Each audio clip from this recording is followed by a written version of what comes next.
All right, so let's pick up where we left off. We're going to move from series circuits to parallel circuits. I have an example parallel circuit where we have three resistors in parallel, and hopefully we recognize why they're in parallel besides the fact that they're parallel to each other. What do they mean? What does it mean to be in parallel? There are multiple loops from the positive to the negative terminal. So there's one loop, don't circle these yourself, two loops, three loops. All right, so coming from the problems we did with Kirchhoff's laws, this is much simpler to look at and understand. Okay, so let's get right into circuit properties.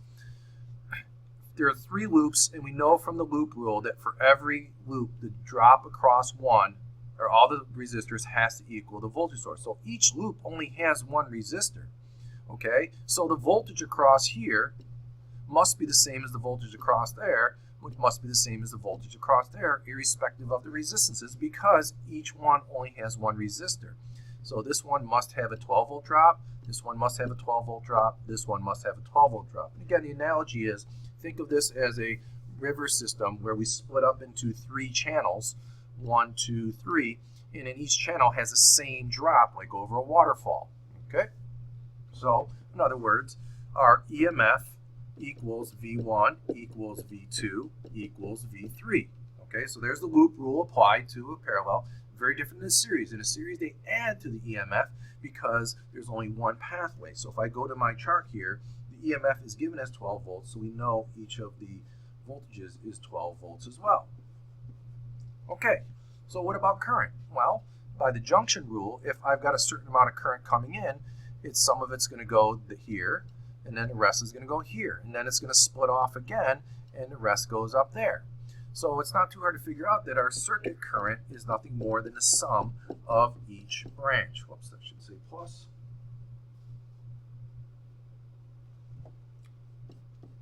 And we'll see how that works out in a bit.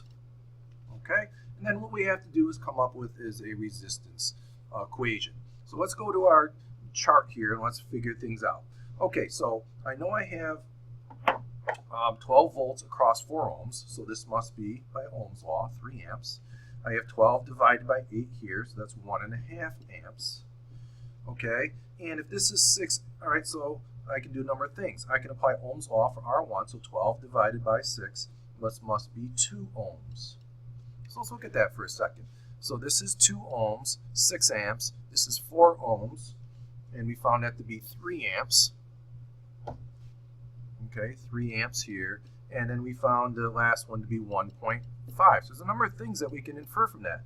Why does this have 6 amps? Because it has the least amount of resistance for a given voltage. The voltage is the same, 12 volts for all of them. So there we see what we're used to, less resistance, more current. Let's see if the junction rule is followed.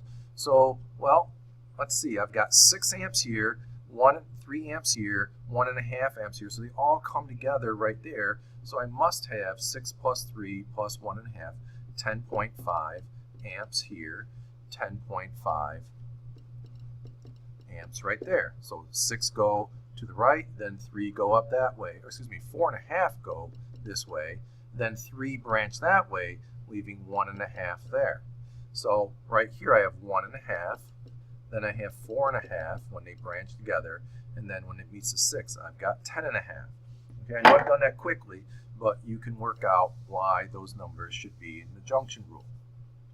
So let's see if Ohm's law, let's see, so we add these all up, we see we have 10.5. Okay, now we can get the effective resistance of the circuit. We've got 12 volts across 10.5 amperes. So according to Ohm's law, we can divide the two to get the effective resistance. I forgot my calculator, so this is not necessarily an easy number. So we have 12 volts divided by 10.5, and we see that, excuse me, this is 1.14 ohms. Wait a second.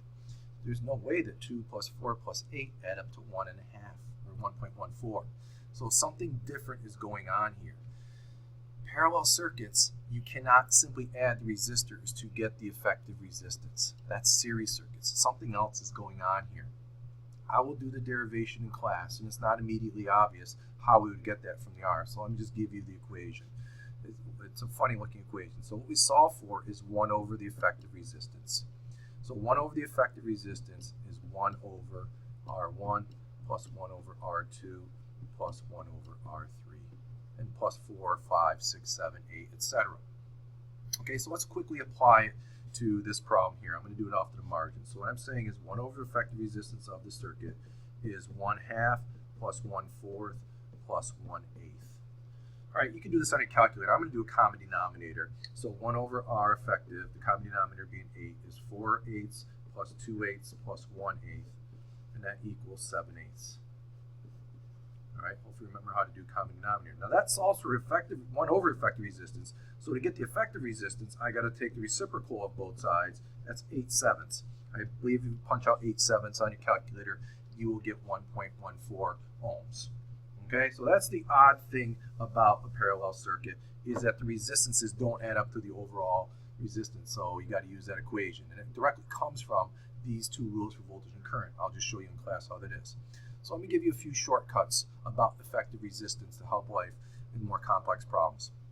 Okay, if you notice, I have a 2, a 4, and an 8, and my effective resistance is 1.14.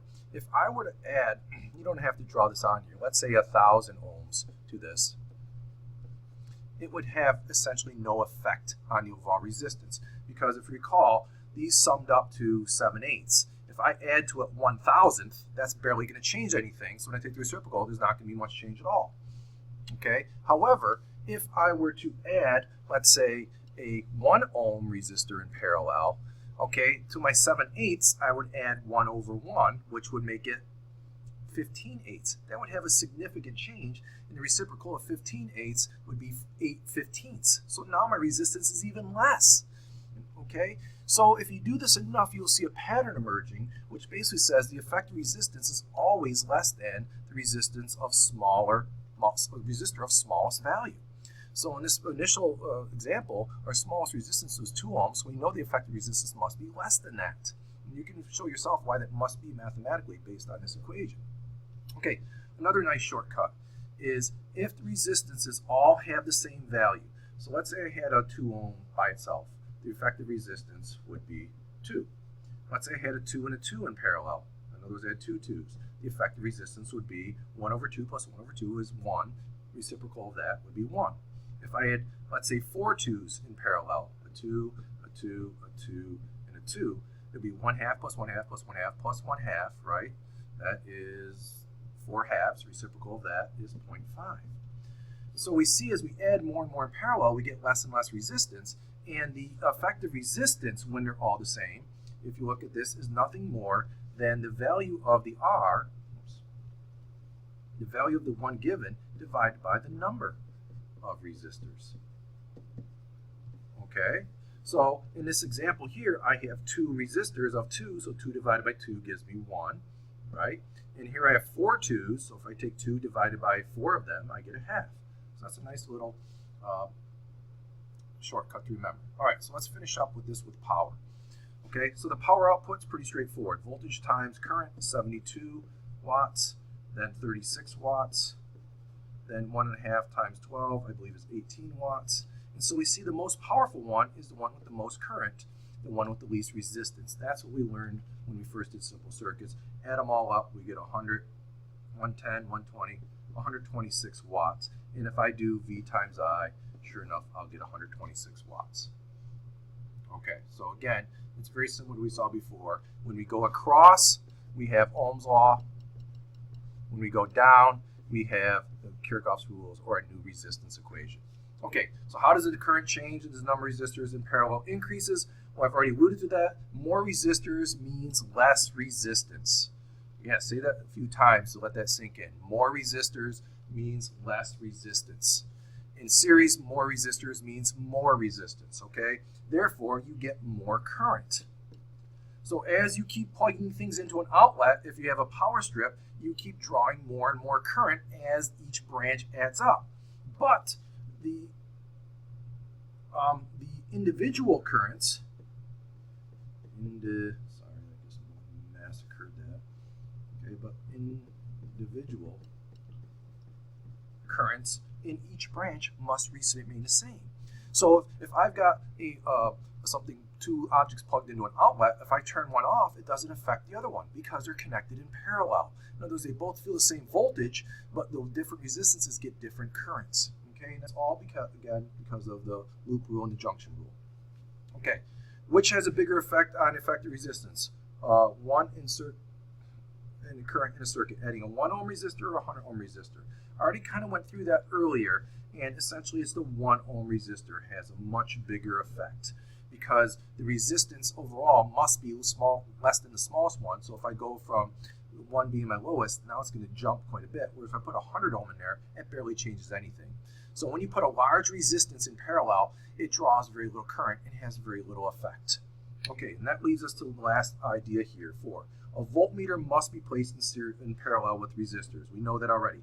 Since the voltmeter is just a measuring device, is it supposed to affect the current flow in a circuit? And of course, the answer is no. So what does that tell us about the resistance of a voltmeter if it's not supposed to add any current or change the current in a circuit? Well, it must be very, very high. Just the opposite of an ammeter. In fact, it should be an ideal voltmeter has an infinite resistance. So that if I have a simple circuit where the current in here is what it is, if I put a voltmeter across it like I'm supposed to, I don't want to add another branch of current. All right, there's got to be a teeny tiny amount of current here to go for it to register, but we want it to be essentially 0, so we need this resistance to be very, very high. Okay, ammeter, low resistance, voltmeter, high resistance. All right, those two together, basically now we can apply to more complex circuits, which will be our next topic.